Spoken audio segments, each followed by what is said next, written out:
రాష్ట్రంలో మద్యం విధానాన్ని వ్యాపారంలా చూడకుండా ఆరోగ్యకరమైన వృద్ధి సాధించేలా చూడాలని ముఖ్యమంత్రి చంద్రబాబు అధికారులకు సూచించారు.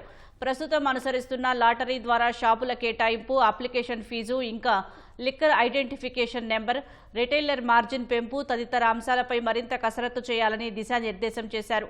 అక్రమ మద్యాన్ని అరికట్టడం, బెల్టు షాపుల నియంత్రణ, డిజిటలైజేషన్, పర్యావరణ పరిరక్షణకు సంబంధించి సంస్కరణలు తీసుకురావాల్సిందిగా అధికారులను ఆదేశించారు. సచివాలయంలో ప్రొబిషన్, ఎక్సైజ్ శాఖపై ముఖ్యమంత్రి సమీక్ష నిర్వహించారు. కొత్త ఎక్సైజ్ విధానాలు అమలుపై చర్చించారు. బెల్టు షాపులు పూర్తిస్థాయిలో కట్టడి చేయడానికి హర్యానాలో అనుసరించిన సబ్లీజ్ విధానాన్ని అధ్యయనం చేయాలని అధికారులకు సూచించారు. పర్యావరణ పరిరక్షణలో భాగంగా మద్యం వినియోగం అనంతరం బాటిల్ తిరిగిస్తే నగదు ఇచ్చే అంశాన్ని పరిశీలిస్తున్నామని అధికారులు వెల్లడించారు. మద్యం విక్రయాల్లో డిజిటల్ చెల్లింపులు 34.9% పెరిగాయని వివరించారు.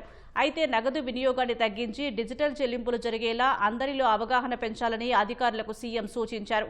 అక్టోబర్ 2024 నుంచి అక్టోబర్ 2025 వరకు 8,000 కోట్లు ఎక్సైజ్ ఆదాయం లక్ష్యం పెట్టుకోగా 7,041 కోట్లు ఆదాయం వచ్చినట్లు అధికారులు ముఖ్యమంత్రికి వివరించారు.